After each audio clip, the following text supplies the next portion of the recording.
पूजनीय संत समाज, देवियों और देवताओं, हमारा जीवन एक सिक्के की तरह है। जैसे सिक्के के दो पहलू होते हैं और उन पहलुओं को अलग अलग कर दिया जाए तो सिक्का की मान्यता नहीं रहती। इसी प्रकार अध्यात्म और व्यवहार हमारे जीवन के दो पहलू हैं। इन दोनों का महत्व है। व्यवहार कहते हैं प्राणी, पदार्थ, परिस्थितियों का बर्ताव। प्राणी होते हैं, पदार्थ होते हैं, परिस्थितियां होती हैं।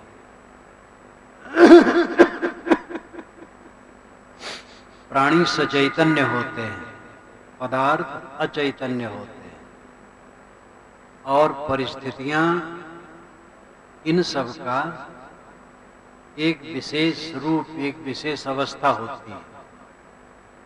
जैसे यहाँ जितने लोग बैठे हैं ये प्राणी हैं, लेकिन ये शामियाना, ये जो बिस्तर बिछा है, लाउड स्पीकर है, ये पदार्थ है।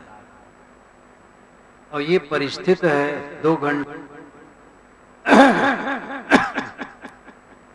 घंटे की पूर्व यहाँ की परिस्थिति भिन्न थी, अब भिन्न है।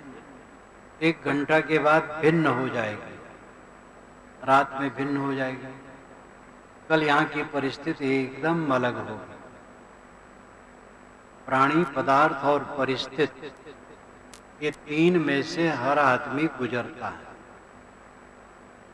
और इसी में उलझ करके वो बंधन बना करके दुख भोगता है और इन्हीं में विवेक से काम करके बंधनों से छूटता है।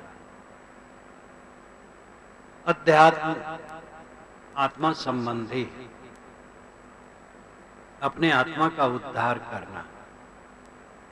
वैसे अगर हम सत्ता को बांटें तो 3 हिस्से में होगा, आदि दैविक, आदि भौतिक, आध्यात्मिक। आदि दैविक क्षेत्र है जड़ प्रकृति का विस्तार, अनंत विश्व ब्रह्मांड, ये आदि दैविक क्षेत्र है। आदि कहते हैं आधार को, देव कहते हैं जड़ प्रकृति को। इसीलिए सूखा से, दाह से, भूचाल से, आग से कष्ट होने पर कहा जाता है दैवी प्रकोप। देव कहते हैं जड़ तत्वों को, जड़ शक्ति को। जिसका आधार देव हो यानी जड़ शक्ति हो, वो आदिदैविक क्षेत्र है। ये पूरा विश्व ब्रह्मांड आदिदैविक क्षेत्र है। दूसरा आदि भौतिक क्षेत्र, प्राणियों का समूह। भूत कहते हैं प्राणी को, प्राणियों का समूह आदि भौतिक क्षेत्र है। ये आदि भौतिक, यहाँ समाज बैठा है आदि भौतिक।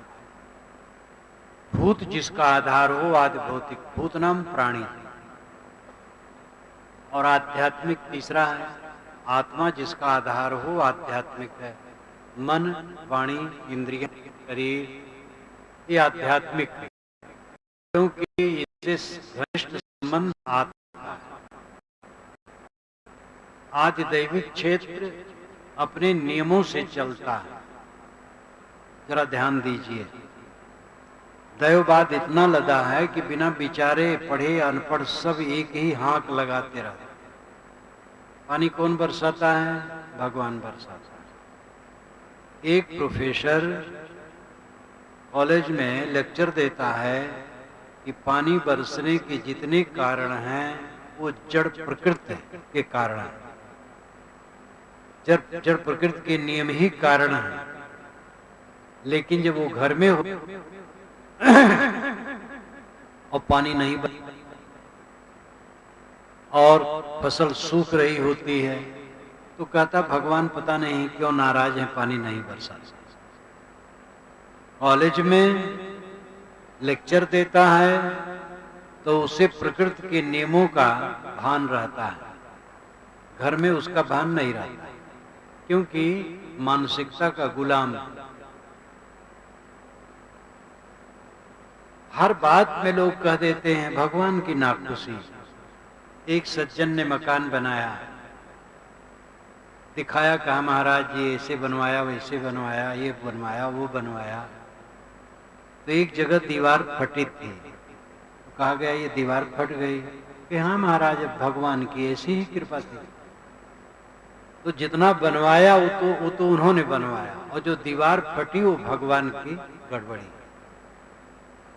हर जगह भगवान को लोग बैठा देते हैं। पानी नहीं बरसता तो भगवान की गलती, भूचाल आई तो भगवान ने भूचाल ला दिया।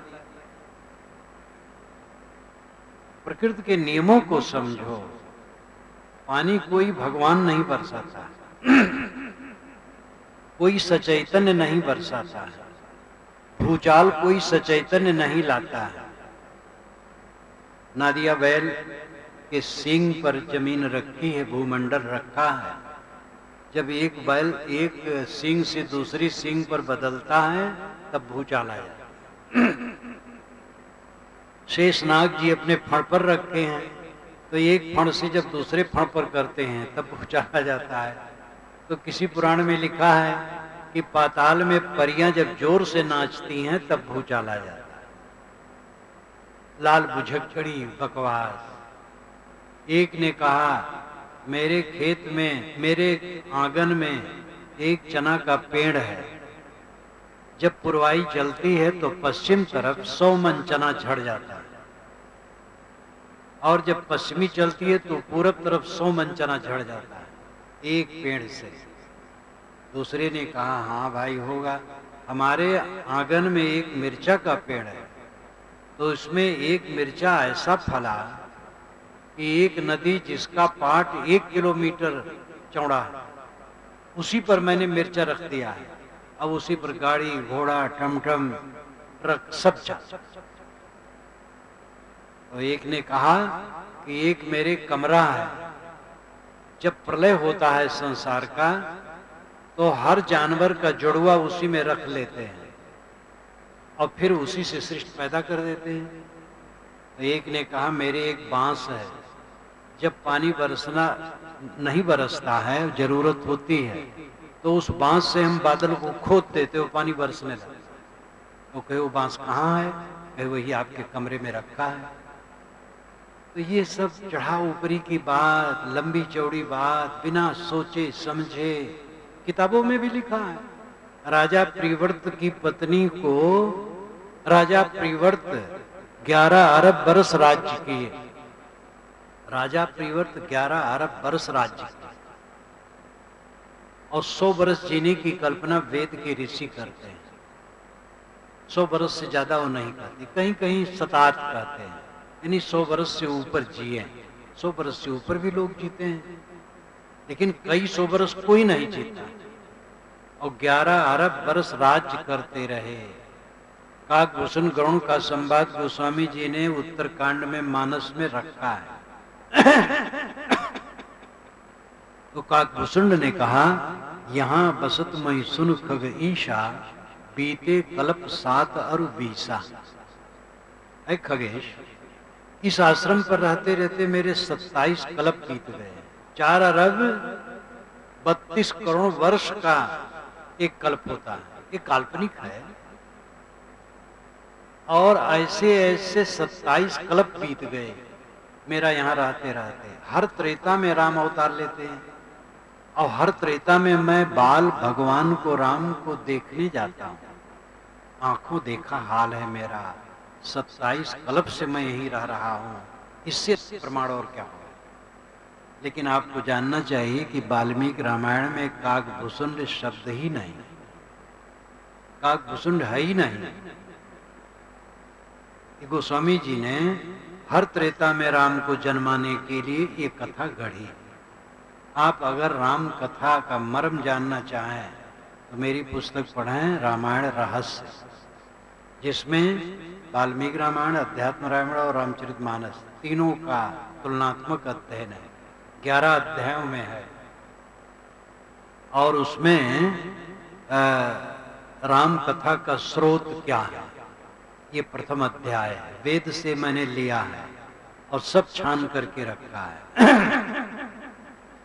उसके पश्चात एक एक अध्याय को लिया है, फिर और भी समक्ष 11 अध्याय में है और पूरी छानबीन की है। एशिया में और यूरोप में कितने रामायणें बनी हैं वो सब का लेखा जोखा है।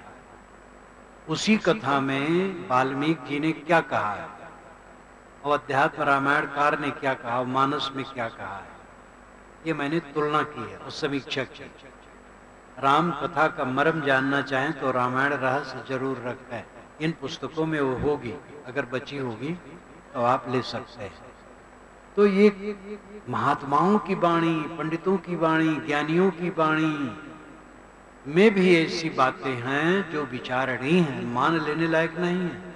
जानो तब मानो, विवेक करो। सभी महापुरुष सिर पर हैं लेकिन विवेक उससे ऊपर है। तो ये आदिदैविक क्षेत्र अपनी गुणधर्मों से चलता है, उसको कोई भगवान नहीं चलाता। आदि भौतिक क्षेत्र ये प्राणियों का समूह है। आदिदैविक क्षेत्र जानने योग्य है, जिससे भ्रांतियां कटें। और आदि भौतिक क्षेत्र ये सत्कार के योग्य है। आदि भौतिक परमात्मा, ये देखो परमात्मा बैठा है, प्राणी मात्र परमात्मा के स्वरूप है। इनके साथ रहमदिली का व्यवहार करो, ये करनी है। आदिदैविक क्षेत्र की बात जानने योग्य है, जान लो, भ्रांत से रहित रहो। और आदि भौतिक क्षेत्र की बात जान करके सेवा करो, उनके साथ रहमदिली का व्यवहार करो। और आध्यात्मिक क्षेत्र की बात समझ करके साधना करो, आत्म विजयी बनो। तो व्यवहार पत्नी, बच्चे, माता पिता, भाई, सगे संबंधी, देवरान, जेठान, सास, बहू, ननद, भावज, गुरु, शिष्य, अनेक संबंधों में होते हैं। इनके साथ सुंदर बर्ताव किए बिना चित्त शुद्ध नहीं होगा और चित्त शुद्ध हुए बिना आध्यात्मिक क्षेत्र में प्रवेश नहीं होगा। ज्ञान की बात कोई बहुत कह सुन ले और व्यवहार मीठा न हो, पत्नी से लड़े। ये देवियां भी कितनी होती हैं, पति से लड़ती, ये कम नहीं है। 2 देवियों को मैंने देखा लड़ते, तो दोनों हाथ उठा उठा करके, हम तुमसे कम नहीं, हम तुमसे कम नहीं। तो कहे तुम चलोगी डांट डांट तो मैं चलूंगी पात पात। तो देवियां भी कुछ गर्म होती हैं और देवता तो गर्म होते ही हैं। ये तो जन्मजात गर्मी लेकर के आते हैं, लेकिन भाई गर्मी कहीं सुखद नहीं है। पति और पत्नी का मधुरतम बर्ताव होना चाहिए। पति के लिए पत्नी धन है और पत्नी के लिए पति धन है। कुछ देवियां अपने पति को कटु कहती हैं कि तुम हमें आभूषण और वस्त्र अच्छे नहीं दे पाते हो। ऐसी स्त्रियां बहुत बेकार है। कपड़ा तो तन ढकने कुछ मिलता ही है और जेवर तो बिल्कुल बेकार चीज। आप लोग जेल खाने में बंद रही वही जेल साज अभी भी लेते हो। हाथ में हथकड़ी, पैर में बेड़ी, गले में तौ, ये जेल वालों को दिया जाता है। ऐसी एक गहना, थोड़ा सोना चांदी के लिए नाक कान सब छिदा डाल। अब जागो, आगे बढ़ो, वीर बनो और सादा बनो, सरल बनो और पति के कंधे से कंधा लगा करके उन्नत के काम में लगो। गहना के भक्त न बनो। पति और पत्नी एक दूसरे के लिए धन है। विवाह विशिष्टम बहनम, विवाह का अर्थ है विशिष्ट ढंग से एक दूसरे का वहन करना। पत्नी को पति, पति को पत्नी वहन करे, ले चले, निभाए, ये गृहस्थी का सुख है। पति पत्नी में अगर मैत्री भाव है तो 3 पीढ़ियों का कल्याण होता है। पति पत्नी प्रेम से रहते हैं तो निश्चित है उनके घर में बुजुर्गों का आदर होगा, सत्कार होगा। और उनके बच्चे जो होंगे उनको अच्छे संस्कार मिलेंगे। पति पत्नी लड़ते हैं, दो बच्चे पढ़ रहे थे कमरे में, पति पत्नी लड़ रहे थे, वो दोनों बोल पड़े, पिताजी आप लोग इतना झगड़ा करते हैं, बहुत डिस्टर्ब हो रहा है पढ़ने में। तो सोचो माता पिता क्या इज्जत रह गई। माता पिता बच्चों को टोके कि बच्चे तुम लोग हल्ला न करो, बच्चे टोकते हैं कि माता पिता हल्ला न करो, तो क्या वो सीख देते हैं? जो माता पिता नशा का सेवन करते हैं बच्चों को क्या सीख देते हैं? इसमें देवता लोग तो बहुत बैठे होंगे, तंबाकू वाले, बीड़ी वाले, सिगरेट वाले, और कोई कोई बेड़ा पार करने वाले भी होंगे, बोतल वाले भी। और इन सब से तो ये अपना नुकसान करते ही हैं, देवियों को तकलीफ देते हैं। कुछ देवियां होती हैं जो तंबाकू बीड़ी ले लेती हैं, ये बहुत गलत है। संतान को प्रेरणा तभी दे सकते हो जब आपका चरित्र उज्जवल हो, पति पत्नी में मधुर बर्ताव, माता पिता का आदर। आजकल वृद्धाश्रम बन रहा है, बहुत बढ़ रहा है। भोपाल में गांधी भवन में मेरे कार्यक्रम करीब 12 वर्ष से हो रहे हैं, इस वर्ष भी है। तो उनकी शाखा है वृद्धाश्रम, काफी लोग रहते हैं, हिंदू, मुसलमान, ईसाई, सिख सब रहते हैं। तो वहाँ जब कई बार अभी भी गया था तो हुआ, तो पहली बार जब गया तो मैंने कहा भाई इस वृद्धाश्रम कायम करने वालों को तो विशेषता है उनकी प्रशंसा करनी चाहिए। लेकिन ये खेद की बात है, दुख की बात है कि लोग अपने माता पिता की सेवा न कर सके और वृद्धाश्रम में जाना पड़े। वहां पर जब घूम करके मैंने बात की सबसे, तो लोगों ने बताया ऐसे लोग थे कि हमारा बच्चा अफसर है, धन दौलत सब है, यहाँ पैसा देता है, और यहाँ कहा गया है कि पिताजी यहीं रहे, माता यहीं है। मतलब वो सेवा नहीं करना चाहते। माता पिता की उपस्थित कितने लोगों को पसंद नहीं। एक इंजीनियर के पिता ने बताया कि जब मेरा लड़का ऑफिस से आता है घर में, तब मैं ड्राइंग रूम से निकल करके गली में घूमता, अगर मैं वहां बैठा रहूं तो उसको पसंद नहीं। लेकिन उस अभागे को पता नहीं है कुछ दिन में वही नंबर उसके लिए आएगा, उसका लड़का और उसका बेड़ा पार करेगा। देखी देखा पाप, देखी देखा पुण्य। जहां हम रह रहे हैं मधुर बर्ताव, सास के साथ सुंदर बर्ताव न करोगी तो आप सास बनोगी तो आपकी क्या दशा होगी। ये माताएं अपनी पुत्री को तो बहुत प्यार देंगी, और बहू को, कितने घर में बहू और सास का दो दल, बहू होगी मलकिन तो सारी कसर निकालेगी। इसलिए पहले से बहू को पुत्री मानो, और अगर बहू ऐसा करेगी तो उसके सामने भी यही नंबर आएगा, उसका बहू उसको सताएगी। ये तो चक्र है, कोई छूटता नहीं। गलत करो गलत पाओ, सही करो सही पाओ। परिवार में, समाज में, जहां हम समूह में रहते हैं, मधुर बर्ताव, आपाधापी नहीं, छीना झपटी नहीं, स्वार्थ और लोभ नहीं, घर में एक समान बर्ताव, खान पान में सबके साथ सुंदर बर्ताव होना चाहिए। अपने पति के लिए, अपने बच्चे के लिए बचा के रखना, छांट के रखना, ये बेईमानी गलत है। ये परिवार को नष्ट करेगा, बिखर जाएगा परिवार। छोटी छोटी बातों को लेने से, दुरुपयोग करने से उसका रूप बड़ा भयंकर हो जाता है। समताशील त्याग भाव से कोई भी संगठन सुखपूर्वक चलता है। समाज हो, परिवार हो, संस्था हो, पार्टी हो, कंपनी हो, एक साथ मिल करके काम करने का हर जगह अवसर होता है। दे करके कोई कुछ पा सकता है, केवल पाने की इच्छा वाला उसका पेट फट जाएगा। ला ला केवल नहीं, दा की भावना होनी चाहिए। तो व्यवहार हमारा मधुर हो।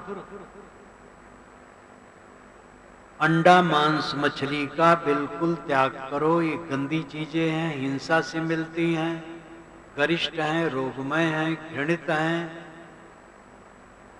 इनका आहार में, मनुष्य के आहार में कोई स्थान नहीं है। आज तो पूरी दुनिया में शाकाहार पर विचार हो रहा है। मनुष्य का भोजन शुद्ध सात्विक है। सात्विक भोजन करो, मिर्च मसाले भी ज्यादा न खाओ, हल्का नमक, जीरा, धनिया, हल्दी, ये मसाला काफी है। सादा भोजन करो और नशा की चीज का कोई सेवन न करो। कोई किसी से कहे कि आओ पत्थर लाओ, मेरा सर फोड़ दो, मैं तुम्हें 100 रुपये दूंगा, तो लोग समझेंगे ये पागल है। नशा करने वाले क्या करते हैं? पैसा देते हैं, अपना सर फोड़वाते हैं। कोई भी आदमी नहीं कहेगा कि मैं बुद्धिहीन हूं, लेकिन पैसा दे करके नशा लेते हैं, ये कौन सी बुद्धिमानी है? पैसा दे रहे हो और नशा से अपने शरीर को नष्ट कर रहे हो, संस्कार खराब कर रहे हो, परिवार में बिगाड़ कर रहे हो, आदर्श खराब कर रहे हो। बुद्धिमानी कहाँ है? विवेक कहाँ है? समझदारी कहाँ है? विवेकवान बनो, नशा का सर्वथा त्याग। पराई स्त्री पर कभी कुदृष्टि न करो, पराये पुरुषों पर देवियां कुदृष्टि न करें, संयम से रहें। ये दैहिक आकर्षण मिथ्या भ्रम है। देह क्या है? टट्टी पेशाब की पोटली है, और क्या है इसमें? दुख, दर्द, बीमारी, रोग, उत्तेजना, क्लेश का घर। इसमें आकर्षक नाम की कोई वस्तु नहीं है। गृहस्थी दृष्टि से भी केवल संतान पैदा के लिए नर नारी का संबंध होता है। जानवरों में देखो, अधिकतम जानवर हैं जो गर्भाधान के लिए संयोग करते हैं, बाकी नहीं। आदमी सबसे गिरा है। जानवर के सामने डंडा उठाओ तो भय से भागेगा, उसके बाद भय नहीं। शमशान में जानवर बैठा पागुर मारेगा, सोएगा, प्रेत का डर नहीं। कब्रों में चींटियां बिल बना के रहेंगी, उनको डर नहीं। और चींटियों से हजारों गुना वजनदार आप कहीं रात में शमशान मिल जाए तो आती सरक जाए। भयभीत घर से निकले, छूछा घड़ा देख लिए, घबरा गए। कोई टोक दिया, घबरा गए। शकुन अपशकुन नाम की कोई चीज नहीं। चाहे छूछा घड़ा हो, चाहे भरा घड़ा हो, चाहे दहनांग फड़के, चाहे बायांग फड़के, और चाहे कोई छींक दे, चाहे कोई टोक दे, कुछ फर्क नहीं पड़ता। ये अंधविश्वास है केवल। दिशाशूल नाम की कोई चीज नहीं है। सब दिशाएं सब दिन मंगल हैं, सब तिथियां मंगल हैं, सब वार मंगल हैं, सब महीने मंगल हैं, मंगलमय हैं। अपने आचार विचार को ठीक रखो। कर्म फल भोग जहां तक है सबको भोगना पड़ता, कोई बचता नहीं। इसलिए जो कर्म फल भोग आवे अपने ऊपर उसको सह लो। उसमें उत्तेजित होगे तो कर्म बंधन बढ़ेगा। जो अपने पर दुख सुख आए सह लो निर्विकार भाव से, तो कर्म बंधन कटेगा। अंदर और बाहर के विघ्नों को जीतने वाला कल्याण प्राप्त कर सकता है। अंदर विघ्न है, बाहर विघ्न है। अंदर विघ्न है काम, क्रोध, लोभ, मोह, अहंकार। बाहर विघ्न है हानि, लाभ, मिलन, वियोग, अनुकूल, प्रतिकूल, ठंडी, गर्मी, भूख, प्यास, रोग, व्याधि। ये बाहर के विघ्न। दोनों विघ्नों को जो सह ले और धीरज धर करके निपटाए, वही इस जीवन में सच्चे अर्थ में सुखी रह सकता। कमाना, खाना, बाल बच्चे पोसना, ये मजबूरी है। नहीं कमाओगे क्या खाओगे? अपने ढंग से मेहनत करो। जिस श्रेणी में आप हो, आप खाते हो, दूसरे को भी खिलाओ। क्योंकि दूसरे लोग आपका सहयोग करते हैं तो आपको दूसरे का सहयोग करना चाहिए। अदलू बदलू की दुनिया है। और गृहस्थ हैं, बाल बच्चे हो जाते हैं। बाल बच्चे जिसके नहीं होते हैं वे बहुत दुखी होते, कहते हैं हम तो निर्वंशी। माताएं ज्यादा कहती हैं वो निर्वंशी। एक बुढ़िया ने कहा, मैंने सुना, बहुत पुरानी बात है, एक दूसरे से वो बात कर रही थी, मैंने सुना, बहनी आज सवेरे एक निर्वंशिन का मुंह देखन तो 2 बजे तक पानी नहीं मिला। निर्वंशिन का देखें तो 2 बजे तक पानी नहीं मिला। इतना अशुभ निर्वंशिन होती। जिसके वंश न हो उसका मुंह नहीं देखना चाहिए, तो जिसके वंश हो उसका मुख देखना चाहिए, और जिसके ज्यादा वंश हो उसको और ज्यादा देखना चाहिए। सूकरी को ज्यादा देखना चाहिए, 12-12 बच्चे एक बार में देती है, और दीमक रानी हजारों अंडे देती है, उसको रोज देखना चाहिए। और साधु को कभी नहीं देखना चाहिए, महानिर्वंशी साधु। ये जितने साधु बैठे हैं महानिर्वंशी हैं, इनको देखने क्यों आते हो? वंश से कोई भाग्यवान नहीं। वंश है, बच्चे हैं तो जिम्मेदारी है, निभाओ, कहां जाओगे? और जिनके बच्चे नहीं हैं, अगर वे समझदार हैं तो बच्चे वालों की अपेक्षा ज्यादा सुखी रह सकते हैं और ज्यादा अपना कल्याण का काम कर सकते हैं, क्योंकि उनको जिम्मेदारी वो नहीं है। उनका तन मन धन समय सब सन्मार्ग में व्यतीत हो सकता है। और मैं कड़वी बात कहूं, एक झंझट विवाह और दूसरी झंझट संतान। आप कहेंगे वाह, आप तो महाराज साधु महात्मा हो, दोनों झंझट मान लिए। लेकिन ये झंझट न होती तो समाज कैसे बनता? आपकी बात मैं मानता हूं, लेकिन मेरी बात आपको भी मानना पड़ेगा। विवाह किए तो झंझट में पड़े कि नहीं? न विवाह करते तो झंझट में न पड़ते। चलो एक झंझट हो गई, दूसरी झंझट को प्रकृति ने रोक दिया, बच्चा नहीं हुआ। तो आधी झंझट में रहे, आधी झंझट नहीं हुई, तो दुखी क्यों होते हो? जिनके बच्चे नहीं हैं वे आधी झंझट में हैं, आधी झंझट प्रकृति ने रोक दिया। तो साधना करें, भक्ति करें, सेवा करें, लाभ ले जीवन का। जीवन का लाभ बच्चे नहीं है, जीवन का लाभ आत्मा राम में विश्राम, परमात्मा में लीन हो जाना, ये जीवन का लाभ है। जो परमात्मा घट घट में बैठा है, अंतर्मुख बनो। बच्चे हैं, पालो पोसो, जिम्मेदारी है, निभाओ, और निभाते हुए साधना में भी लगो। बच्चे धन दौलत पद प्रतिष्ठा ये आपका कल्याण नहीं कर सकते हैं, विघ्न कर सकते हैं, इसलिए सावधान रहो। कुल मिलाकर के व्यवहार की पवित्रता से चित्त शुद्ध होगा। व्यवहार पवित्र रखो। जो आपके पास हैं उनके साथ सुंदर बर्ताव करो, मीठा बर्ताव करो। सुबह नींद खुले और मन में तनाव न हो। परिवार के लोगों को देख करके बुखार चढ़ जाता है, सुबह उठते ही हाई ब्लड प्रेशर हो जाता है, कौन सा सुख मिलेगा? स्वर्ग कहाँ है? अपने घर में स्वर्ग उतरे। और घर में स्वर्ग तब होगा जब घर के सदस्यों को देवी देवता के रूप में देखो, और तब देखोगे जब त्याग और सहनशीलता होगी। ध्यान दीजिए, त्याग रखो, भोग की भावना न रखो। हमें ज्यादा पैसा मिले, हम ज्यादा अलगिया कर ले, हमारे बच्चे को ज्यादा मिले, हमारी पत्नी को ज्यादा मिले, ये भाव न रखो। और सहनशील सहो। सबके अंदर से जहर उबलता, सबके अंदर से जहर उबलता। दूसरे के उबले हुए जहर को सहलो और अपने जहर को मारो।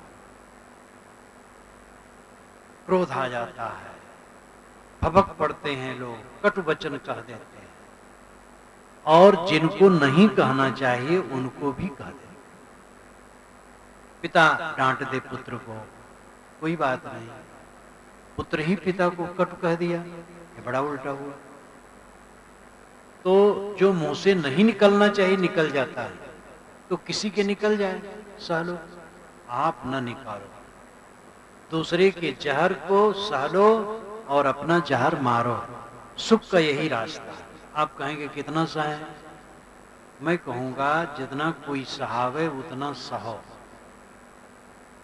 पत्नी में खटपट हो गया तो क्या करोगे? पंचायत बुलाओगे? पंचायत बुलाओगे और अपनी इज्जत खराब। समाधान की जरूरत है। खटपट हो ही ना, सह लो, झुक जाओ। एक घटना, मैं इलाहाबाद में उस समय रहता था, और एक फौज से रिटायर्ड अफसर, उनकी पत्नी, तो वो देवी तो सत्संग में आवे, वो नहीं आते थे। उनकी उम्र 50 से ऊपर रही होगी, बड़ी तेज तर्रार, हिंदी बोलते बोलते इंग्लिश भी 10-15% झाड़ती रहें। तो उन्होंने कहा, साहब हमारे पति बड़े गुस्सौड़ हैं, ज्ञानी तो हैं लेकिन बहुत गुस्सौड़ हैं, और एक दिन बहुत कहीं। तो मैंने कहा, देखो ऐसा करो, जिससे उनको गुस्सा हो ऐसा काम न करो। विवाह हुए कितना दिन हुआ? तो उन्होंने बताया बहुत लंबा समय, 30 वर्ष तक। तो मैंने कहा 30 वर्ष हो गए तो पति पत्नी 1 महीना एक दूसरे को न समझ पावे, 2 महीना न समझ पावे, साल 2 साल न समझ पावे, 30 वर्ष हो गए और एक दूसरे को नहीं समझ रहे। जिससे उनको गुस्सा हो ऐसा काम न करो, जिससे उनको आनंद लगे कुछ ऐसे वचन बोलो। कि वाह साहब, आप भी उन्हीं के पक्षधर हो गए। मैंने कहा, आप भी उन्हीं के पक्षधर हो जाइए, बस बात बन जाए। ये पक्षधर होना नहीं। उन्होंने कहा, मैं गुलाम नहीं बन सकती। मैंने कहा, गुलाम कौन नहीं, सब गुलाम है।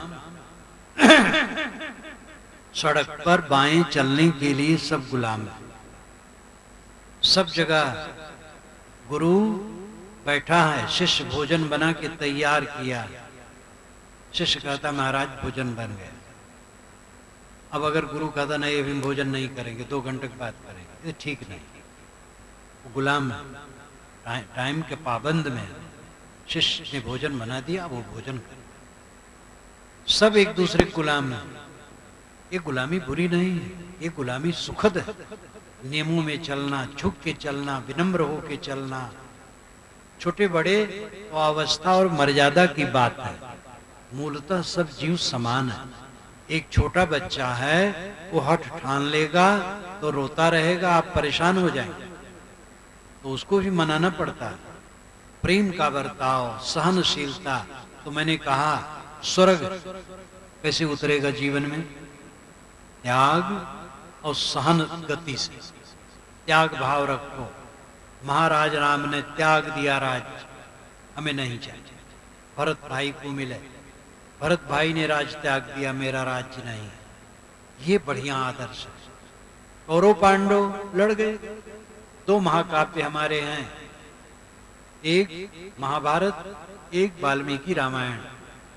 वाल्मीकि रामायण भाईचारे का उपदेश सिखाती है, और महाभारत भ्रातघाती युद्ध। लेकिन ये भी ध्यान देने योग्य है, महाभारत में ज्ञान बहुत है, 1 लाख से अधिक श्लोक है, गीता उसी में है, तो महाभारत में ज्ञान की कमी नहीं। अर्थ यह है कि भ्रातघाती युद्ध चाहते हो कि भाईचारे का व्यवहार। गोस्वामी जी ने कहा है, रामायण अनुहर्त सिख, जग भयो भारत रीत, तुलसी सठ के को सुने कल कुचाल पर प्रीत। रामायण के अनुसार शिक्षा दी जाती है कि भाई भाई प्रेम से रहो, लेकिन जग भयो भारत रूप, जगत के लोग महाभारत की तरह हो रहे हैं, भाई भाई लड़ रहे हैं। तुलसी सठ की को सुने कल कुचाल पर प्रीत, कल काल में कुचाल ही पर प्रेम है। प्रवक्ता जब थक जाता है समाज से तो अपने को कोसने लगता है। कबीर साहब ने भी कहा है, कहें कबीर सब खलक सयाना, इनमें हम ही अनारी। ये दुनिया के लोग ही समझदार हैं, मैं ही अनाड़ी हूं।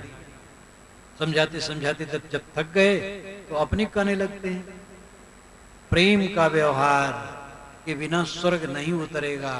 वैसे भारतीय परंपरा में तो रस्म है, कोई मर जाता है तो लिखा जाता है पत्र में, फलाने बाबू का स्वर्गवास हो गया। कैसे कहा जाए नरकवास हो? स्वर्गवास कहना अच्छा है, लेकिन जब आज स्वर्ग नहीं है तो मरने पर स्वर्ग कैसे होगा? जाको दर्शन इत है, ताको दर्शन उत। जाको दर्शन इत नहीं, ताको इत न उत। जो आज शील, क्षमा, दया, करुणा, प्रेम, समता, संयम से रहता है, वो आज स्वर्ग में है, मरने पर भी स्वर्ग में है। जो आज कलह, द्वेष, झगड़ा, लड़ाई में रहता है, मरने पर भी नरक में है। आज स्वर्ग है तो मरने पर स्वर्ग है। ये मत समझो कि आज बिल्डिंग में है तो मरने बिल्डिंग में जाएगा। ये बिल्डिंग और कार स्वर्ग नहीं है, मन की मिठास स्वर्ग है। सुख और दुख की अनुभूति कहां से होती? मन से। मन निर्मल है, मन में मिठास है तो स्वर्ग है, मन कटु है तो नरक है। ये धन दौलत तो बाहर का फैशन है, गुजर बसर की चीज थोड़ी होती है। बाकी ऐश्वर्य तो एक फैशन है, और ज्यादा ऐश्वर्य तो सावधान हो, नहीं तो नरक में डुबाने वाला है। जहां धन ज्यादा बढ़ेगा कलह बढ़ेगा, पाप बढ़ेगा। इसलिए धन का वितरण होते रहना चाहिए, खर्च होते रहना चाहिए, तो व्यवहार मधुर हो, व्यवहार बढ़िया हो। दूसरा है अध्यात्म। जीवन का फल क्या है? जब से जन्म लिए क्या पाए हो? बचपन में कें करते रहे, माता ने संभाला, फिर पढ़ाई लिखाई में भयभीत, परीक्षा में पास होंगे कि नहीं, फिर नौकरी चाकरी मिलेगी कि नहीं। पहले तो कहानी कही जाती थी, उत्तम खेती मध्यम बान, कनिष्ठ चाकरी भीख निदान। उत्तम खेती है और दूसरे नंबर में व्यापार है और कनिष्ठ दर्जा में नौकरी है, और जब आदमी असमर्थ हो जाता तो भीख मांगता है। लेकिन आज खेती को कनिष्ठ कर दिए हैं लोग। कई हम देहात में घूमते हैं तो नवयुवक पढ़ा लिखा, पूछता हूं कहो भाई कुछ करते हो? महाराज बेकार हो। मैंने कहा खेती नहीं है? नहीं, खैर खेती तो है, नौकरी नहीं मिली इसलिए बेकार है। जब नौकरी मिलेगी तब वो साकार होगा। तो खेती को आजकल तीसरे नंबर में कर दिए हैं, और तीसरे नंबर वाली जो नौकरी थी उसको पहले नंबर में कर दिया है। खेती, व्यापार, नौकरी, कला, जहां जो क्षेत्र है जिसमें जो है वो करें। जीवन के लिए कुछ धंधा करना पड़े, धंधा से गुजर बसर होगा। लेकिन जीवन का फल क्या? गुजर बसर है। आप कमाते क्यों हैं? खाने के लिए। खाते क्यों हैं? जीने के लिए। जीते क्यों हैं? इसका पता नहीं। कौन जीवन है? रेंग रेंग के जी रहे हैं, बस 2-4 बच्चे पैदा कर लिए और उनसे लड़े झगड़े, कलह किए और पछताए और रोए और मर गए। यही जीवन है? जीवन है उद्धार करने के लिए, अपने को ऊपर उठाओ। जीवन का उद्देश्य इसी जीवन में परमानंद में जीना, सब समय परम सुख में जीना। सुबह नींद खुले, दिमाग में कोई झटका न आए, ऐसा मन बनाओ। आप कहोगे क्या करें, बच्चा कहे में नहीं है, और पत्नी तो बच्चे की तरफ रहती है, भाई बेईमान है, और पैसा उतना नहीं है, आमदनी उतनी नहीं है। ये सब बहानेबाजी बेकार है। जो आमदनी है उसमें खर्च करने का एस्टीमेट बनाओ। दाल भात रोटी सब्जी घी दूध मलाई खाते हैं, आओ ठीक है, जरा संभाल के खाना, ज्यादा न खाना, नहीं तो रोग बनेगा। अगर उसमें घट जाए तो दाल भात रोटी सब्जी काफी है, उसमें भी घट जाए तो भात रोटी, भात सब्जी काफी है, रोटी सब्जी काफी है, उसमें भी घट जाए तो भात नमक रोटी नमक काफी है। फिर बढ़ जाए, फिर दाल भात रोटी सब्जी घी मलाई खाओ। अपने को चीजों से जोड़ करके अपनी इज्जत कम और ज्यादा न समझो। आपकी इज्जत सबसे ज्यादा है। लौकिक पदार्थों से आपकी इज्जत नहीं है, आपकी इज्जत है अंतर ज्योति से। अंतर ज्योति हो, जीवन सुधरे, चित्त निर्मल हो, ये सबसे बड़ी चीज है। इसको लोग समझ नहीं पाते हैं। किसी का मकान देख करके तो आकर्षण होता है, ऐसा मकान मेरे हो। किसी के बाल बच्चे, धन दौलत, पद प्रतिष्ठा, महात्मा लोग हैं, किसी की बड़ी बिल्डिंग है, बड़ा आश्रम है, बड़े बहुत शिष्य हैं, तो देख करके दूसरे भी सोचते ऐसे मेरा हो। ये सब में कुछ नहीं। जिसका मन निर्मल है, जिसने अपने आत्मा को पहचाना, सबको पहचाना अपने को न पहचाना, सबको पाया अपने को न पाया, तो क्या पहचाना क्या पाया? अपने को जानो, अपने को पहचानो। जो अपने को पहचाना वो परमात्मा को पहचाना। क्योंकि आत्मा से परमात्मा अलग कहीं नहीं, ये तो अलग मान मान करके लोग भटक रहे हैं। आप अपने को पहचाने, आप शुद्ध बुद्ध आत्मा हैं। एक बात, एक सज्जन ने कहा, महाराज ब्राह्मण कौन है, जरा बता दीजिए ब्राह्मण कौन। तो मुझे एक घटना याद आई। अयोध्या के पास में था, 30 वर्ष हो गए होंगे, 25 वर्ष तो हो ही गए होंगे। एक पंडित जी मुझे निमंत्रित किए, तो हम लोग सोपाकी होते, अपने हाथ से भोजन बनाते शुद्धता की दृष्टि से, क्योंकि प्रशिक्षण ऐसा रहता, शुद्धता से बनाते हैं, जात पात नहीं मानते। हमारे यहाँ एक मुस्लिम लड़का भी 20 वर्ष तक रहा साधु रूप में, वो भी मेरा भोजन बनाता था। ईसाई लड़का भी था, कई वर्ष तक वो भी भोजन बनाता था। हम लोग जात पूछते ही नहीं। हमारा आश्रम है, वहाँ संत रहते हैं, लेकिन जो कोई लड़का आता है भर्ती होने के लिए विरक्ति मार्ग में, कभी जात पूछी ही नहीं जाती है, बल्कि आंगन में लिखा है प्रवेश द्वार में ही, यहाँ कोई जात वर्ण न पूछे, प्रदेश की भावना न रखे। तो जात पात हम लोग नहीं पूछते। तो परंतु जो हम लोग सोपाकी है वो शुद्धता की दृष्टि से, कोई ब्राह्मण का लड़का आए भर्ती होने, तुरंत भोजन हमारा नहीं बना सकता, जब वो प्रशिक्षित हो जाए तब बनाए। तो हमारे साधु भोजन बना रहे थे, वो पंडित जी यहाँ, बाग था, बाग में मैं बैठा था, तो उनके यहाँ और लोग आए ब्राह्मण जिनको कहते हैं। एक पंडित जी मेरे पास भी बैठे, कहे महाराज ये आपके जो संत हैं इनमें कुछ ब्राह्मण भी होंगे। मैंने कहा ये सबके सब ब्राह्मण हैं। अब कोई ब्राह्मण हो गया है और कोई ब्राह्मणत्व की तरफ चल रहा है, आप जैसे नकली ब्राह्मण ये नहीं है। तो पंडित जी हंसने लगे, हे महाराज मैं नकली ब्राह्मण कैसे हूँ। तो मैंने कहा जितेंद्रिय धर्मपर स्वाध्याय निरतः शुचि काम क्रोधो वसो यस तम देवा ब्राह्मणम विदु। ये युधिष्ठिर ने महाभारत में कहा है। जितेंद्रिय जो इंद्रियों को जीत लिया हो, जितेंद्रिय धर्मपरा जो धर्म में लीन हो, जितेंद्रिय धर्मपरा स्वाध्याय निरतः स्वाध्याय में लीन हो, सत शास्त्रों के अध्ययन में लीन हो, शुचि ही अंतर बाहर पवित्र हो, काम क्रोधो वसो यस जिसने काम क्रोध को अपने वश में कर लिया हो, तम देवा ब्राह्मणम विदुहु उसको सज्जन लोग ब्राह्मण कर। तो बताओ पंडित जी ऐसे हो? हे महाराज ऐसा तो नहीं, हमके तो नकली ब्राह्मण हो। तो हंसने लगे। तो ब्राह्मण कौन? मेरी एक पुस्तक है ब्राह्मण कौन, जो बीजक का विप्रमतीसी प्रकरण है व्याख्या सही, और एक ब्राह्मण कहे जाने वाले पंडित के आग्रह ही से मैंने उसको अलग भी छापा है। वो कहे महाराज इसको अलग छाप दीजिए, ब्राह्मण कौन, उसको पूरा पढ़िए, छोटी ही पतली सी है, बीजक का एक छोटा अंश है। ब्राह्मण जो ब्रह्म में लीन हो, ब्रह्म शब्द बृहत्वाद ब्रह्म, बृहत होने से ब्रह्म, आग जलाओ तो बढ़ती है, इसलिए आग को ब्रह्म कहा गया। और आग में मांगलिक द्रव्य डाल करके हवन करने वाले को ब्राह्मण कहा गया। और जिन वेद मंत्रों से हवन किया गया पढ़ करके, उन वेद मंत्रों को भी ब्रह्म कहा गया। शुरुआत यहां से हुई है। आग ब्रह्म है, और आग में हवन डालते समय जिन वेद मंत्रों का उच्चारण होता वो वेद मंत्र ब्रह्म है।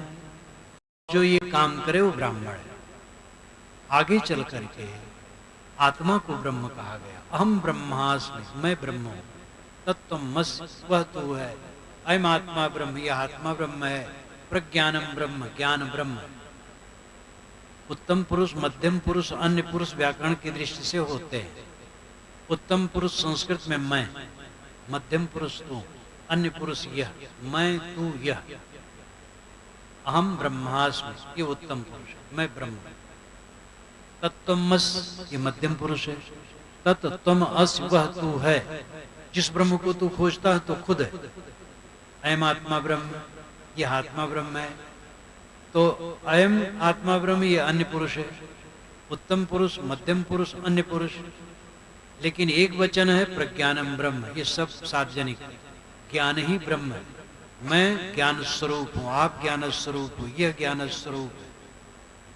आत्मा ज्ञान स्वरूप है, आत्मा को ब्रह्म कहा गया। और जो आत्मा में लीन हो, जिसके विकार मन वाणी कर्मों के मिट गए हों और आत्मा में लीन हो, वो ब्राह्मण है।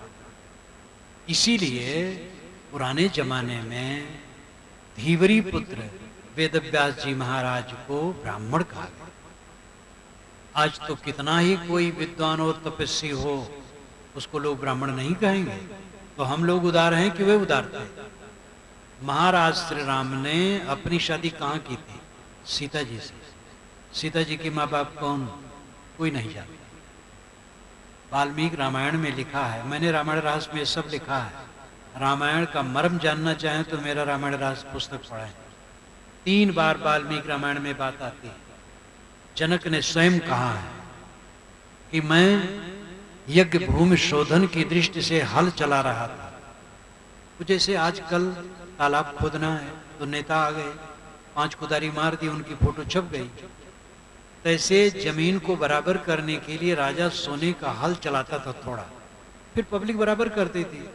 तो सुबह का मुहूर्त था, जनक जी हल चला रहे थे, तो हराई के पास में एक कलश मिल गया। अंधियारा था थोड़ा, और कलश में एक शिशु था नवजात। तो जनक देखे, बस झट से हल छोड़ करके शिशु को उठा लिया। वही सीता। नाम सीता क्यों रखा गया? क्योंकि जब हल चलता है जमीन में तो नाली बन जाती है मिट्टी में, उस नाली को सीता कहते हैं वैदिक भाषा में। तो हराई के पास में वो लड़की मिली, इसलिए नाम रखा गया सीता। नवजात शिशु थी, कोई कलश में रख के छोड़ गया। कबीर साहब की घटना ऐसे है, जैसा लोग कहते हैं कि लहरदारा तालाब पर कमल फूल पर कबीर साहब प्रकट हुए। तो भाई प्रकट कैसे कोई कमल फूल पर होगा? कोई नवजात शिशु छोड़ गया और निरुनिमा पाए। तो सीता जी के माँ बाप का पता नहीं था। श्री राम ने उनसे शादी की। ये बतलाओ, वह बैक फॉरवर्ड हैं कि हम लोग फॉरवर्ड? उस जमाने में कितने वो प्रगतिशील थे। हमारे पूर्वज इस ढंग के जात पात नहीं मान। वशिष्ठ जी किसके लड़के थे? उदास मैत्रा वर्णों वशिष्ठोर्वस्या। उर्वशी अप्सरा से और मित्र वर्णों से थे। अप्सराओं का विवाह नहीं होता था, वो निमंत्रित होती थी। तो उसी समय मित्र और वरुण दोनों यहाँ वो जाती थी। गर्भ किससे रहा कोई पता नहीं। इसलिए पंडितों ने लिखा उदास मैत्रा वरुणो वशिष्ठोर्वस्या। ये ऋग्वेद का मंत्र है। अगर ये अर्थ माना जाए तो यही है। वाल्मीकि रामायण में तो राम ने खोल करके कहा है कि उर्वशी अप्सरा से गुरु वशिष्ठ पैदा हुए, लेकिन श्री राम ने उनको गुरु माना। हमारे गुरु कहाँ पैदा हुए, इसका मूल्य क्या है? वो ज्ञानवान है। अगर हमें इंग्लिश सीखना है तो तिवारी चाहिए, जो इंग्लिश का विद्वान हो चाहिए। अरबी सीखना है और संस्कृत सीखना है, बंगला सीखना है तो उसका विद्वान चाहिए।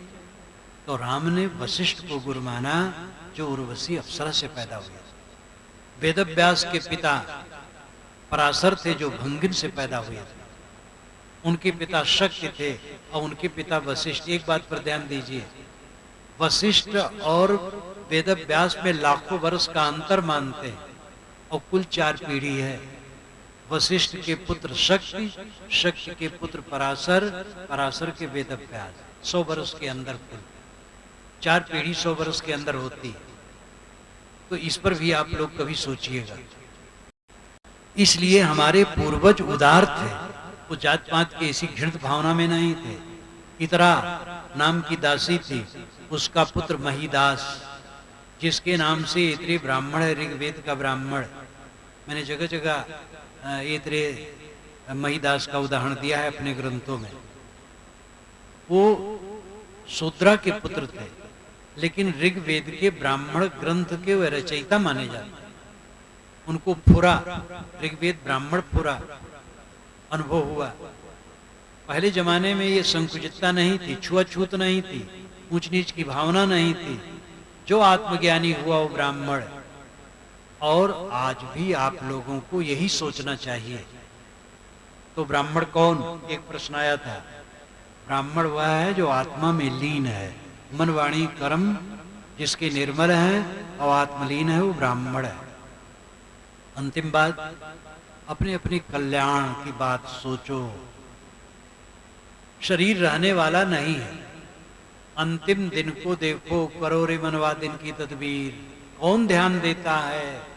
ये बाहर की चमक दमक में सब भूले हैं, मशगूल हैं इसी में। मालूम हो ऐसा ऐसे रहेगा, बका पर कोई ध्यान नहीं दे रहा है। अंतिम में क्या शेष रहेगा? मौत को देखो, मौत के पहले अपनी व्यवस्था करो जिससे जाते समय पछताना ना पड़े। जब मौत का समय आए तो चित्त घबराए ना कि मेरा छूट रहा है। पहले से मन वाणी कर्म से मोह को छोड़ दो। काम करो, सेवा करो। माताएं कहेंगी मोह छोड़ देंगी तो बच्चों को कैसे पालेंगे? कबीर साहब ने कहा है, कमल पत्र हैं संत जन रहें जगत के माए, बालक केरी धाय जो आपन जानत नाय। संत जन कमल पत्ते और फूल की तरह रहते हैं। पानी में रहते हुए कमल के पत्ते और फूल पानी में लिपायमान नहीं हुए। ऐसे संत दुनिया में रह करके अनासक्त है। दूसरा उदाहरण, बालक की रिधाय जो आपन जानत ना है। धनी घरानों में बच्चों को पालने के लिए, नवजात शिशुओं को पालने के लिए नौकरानियां आती हैं, उनको धाय कहते हैं। नौकरानियां बच्चों को पालती हैं, पोसती हैं, प्यार करती हैं, उपटन करती हैं, खिलाती हैं, अपने सीने पर सुलाती हैं। लेकिन नौकरी छोड़ करके जाने लगती हैं तो दुखी नहीं होती, समझती मेरा नहीं। इस संसार में जो इस ढंग से रहता है वो दुखी नहीं होगा, क्योंकि काल निर्दय है। वो सब कुछ छुड़ा देता है। उसको नजर में रखो। जितना संबंध है सबका संघात छूटना है। पहले से धाय की तरह रहो, मन के मोह को जीत करके रहो, तो अंत में पछतावा नहीं होगा। और जो मन के मोह को नहीं जीतेगा वो पछताएगा। कहीं कबीर ते उबरे जाहि न मोह समाए। वही उबरता है जिसके मन में मोह नहीं समाता है। उपासना, सगुण उपासना, निर्गुण उपासना, साकार निराकार और वैदिक अवैदिक, जितने नाम लिए जाएं उपासना पद्धतियों के,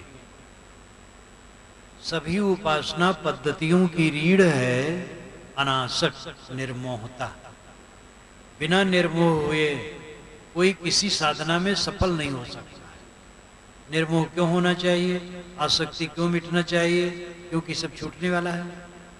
सीधी बात है, कुछ रहने वाला नहीं है। मेरी गोद में मेरा प्यारा पुत्र है। थोड़ा विचार करो तो एक लड़का है, थोड़ा और विचार करो तो मांस हाड़ का एक लौंदा है, थोड़ा और विचार करो तो मिट्टी का पिंड है, थोड़ा और विचार करो तो कणों का प्रवाह है। चेतन अदृश्य हो तो दिखाई नहीं देता है।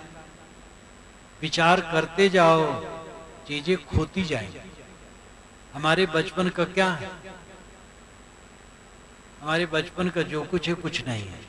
जिन बच्चों के साथ हम खेलते थे, अगर हम उनसे मिलना चाहें तो बड़ा मुश्किल है। बहुत लोग तो रहे नहीं, और जो है वो पता नहीं कहाँ कहाँ चले गए। दिल में जो दिल बन के धड़के गए तो न देखा जरा मुड़ के। जो दिल में दिल बन करके धड़कते थे वो गए तो मुड़ के देख न सके। इसीलिए साहब ने कहा, करो रे मनवा दिन की तदबीर। जब जमराजा आनी पड़ेंगे नेक उधरत नहीं धीर। मुंगरिन मार के प्राण निकासत नैनन भरी है नीर। भव सागर एक अगम पंथ है नदी बहत गंभीर। नाव नवेरा लोग घनेरा केवट है बेपीर। घर तिरियार धंगी बैठी मात पिता सुतवीर। माल मुलुक को कौन चलावे संग न जात शरीर। लई के बोरे नरक कुंड में व्याकुल होत शरीर। कहें कबीर न रजहूं चेतो माप होत तकसीर। करो रे मनवाया दिन की तदबीर। उस दिन के लिए तैयारी करो जिस दिन इस संसार से चला जाना होगा। लोग इसकी याद नहीं करना चाहते, कहते चुप रहो। कहीं विवाह शादी या जन्मोत्सव हो, किसी की मौत का नाम ले ले तो टपट पड़ेंगे, अशुभ बोलते हो। मौत अशुभ है, विवाह शुभ है। विवाह की याद करो, जिससे 2 बोतल शराब और पी लो।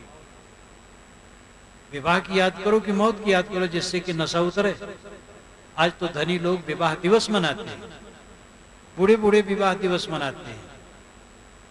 मृत्यु के दिन को देखो, राम और मृत्यु, कबीर साहब इन दोनों की बहुत याद कराते हैं। कहें कबीर सारी दुनिया बिनसे रहे राम अविनाशी हो। सारी दुनिया बिनसने वाली है। सारी दुनिया मतलब हमारी दुनिया अलग अलग है, जितने लोग बैठे सबकी दुनिया अलग है। ये जो समग्र दुनिया है ये तो बदलती हुई ऐसे रहेगी, लेकिन अपनी अपनी दुनिया, अपना घर द्वार, नात गोत, सगा संबंध, मान्यता, ये बहुत जल्दी जल्दी सब बदल जाता है। तो सबकी दुनिया मिटने वाली है, लेकिन राम नहीं मिटेगा। वो राम है आपका अंतरतम, आपका आत्मा, आपका सत्व, आपका होना। आप अपने को पहचाने, आप परमात्मा हैं, आप ब्रह्म हैं, आप महान हैं, आप तुच्छ नहीं हैं। मनुष्य को तुच्छ कहना बहुत बड़ा अपराध है। ब्रह्म कहाँ मिलेगा, परमात्मा कहाँ मिलेगा?